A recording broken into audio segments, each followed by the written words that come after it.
Hiniling ni dating Senador Antonio Trillanes IV at ng isang grupo sa Office of the Ombudsman na imbestigahan na si Vice President Sara Duterte na inirereklamo niya ng plunder at graft and corruption. Wala pang bagong pahayag ang bise na dati nang itinanggi na may mali sa paggastos ng confidential funds ng Office of the Vice President at Education Department noong siya'y kalihim pa nito. May unang balita si Maki Pulido.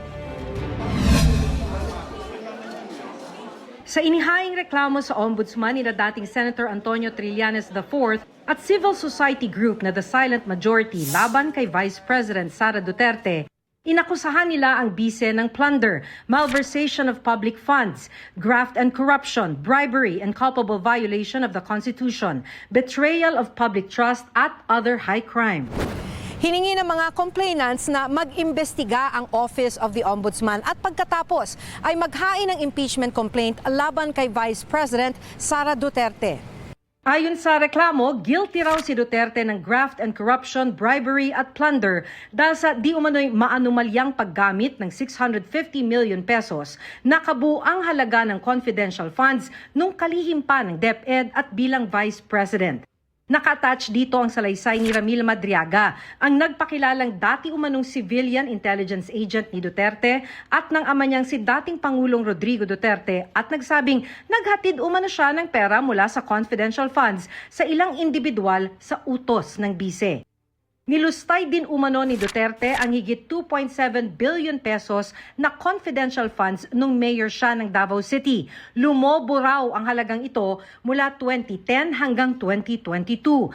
Nung kalihim din daw si Duterte ng DepEd, 12 billion pesos ang inisyuhan ng Commission on Audit ng Notice of Disallowance dahil sa posibleng mali o sobrang paggamit ng pondo. Maliban dyan, bilang kalihim, halos 7 billion pesos ang di umano'y unliquidated cash advances o hindi na ipaliwanag na gastos ng ahensya. Kung may hindi maipaliwanag na gastos, ayon sa mga complainants, may higit 15 billion pesos din na pondo ang DepEd na hindi nagamit sa halip na naipatupad ang iba't ibang proyekto. Sinita pa raw ng COA ang hindi nagamit na pondong sanay na ipampatayo o pinang-repair ng mga classroom.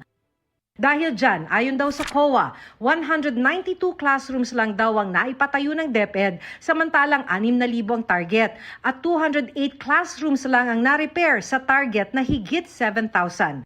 8 billion pesos din umano ang halaga ng overpriced na laptop nung kalihim si Duterte ng DepEd. Sabi ng mga complainant, guilty rin si Duterte ng bribery and culpable violation of the Constitution. Ayon sa reklamo, may hindi raw maipaliwanag na kayamanan si Duterte.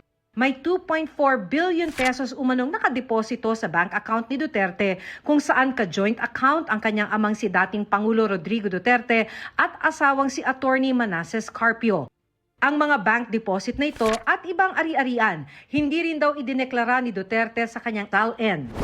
Pagka binuksan yung bank accounts or galing man lang dun sa mga flagged transactions ng AMLAC, ito na hindi na nila maitatanggi. Tumanggap din umano si Vice President Duterte at kanyang mga kaanak ng suhol mula sa isang drug lord nung mayor siya ng Davao City. Ayon pa sa inihaing reklamo, guilty si Duterte ng betrayal of public trust at other high crimes. Isang basehan umano rito ay nang pagbantaan niya ang buhay ni Pangulong Bongbong Marcos.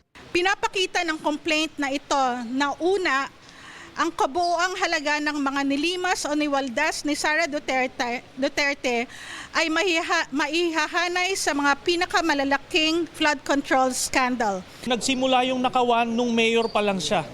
Sana naman daw, sabi ni Trillanes, aksyonan na ng ombudsman ang reklamo laban kay Duterte. Nauna pa raw sampahan ng ombudsman sa Sandigan Bayan si dating Senator Bong Revilla samantalang noong nakaraang taon pa may nakahain ng reklamo laban kay Duterte. Last year pa to sa Quadcom, hindi pa umuusad.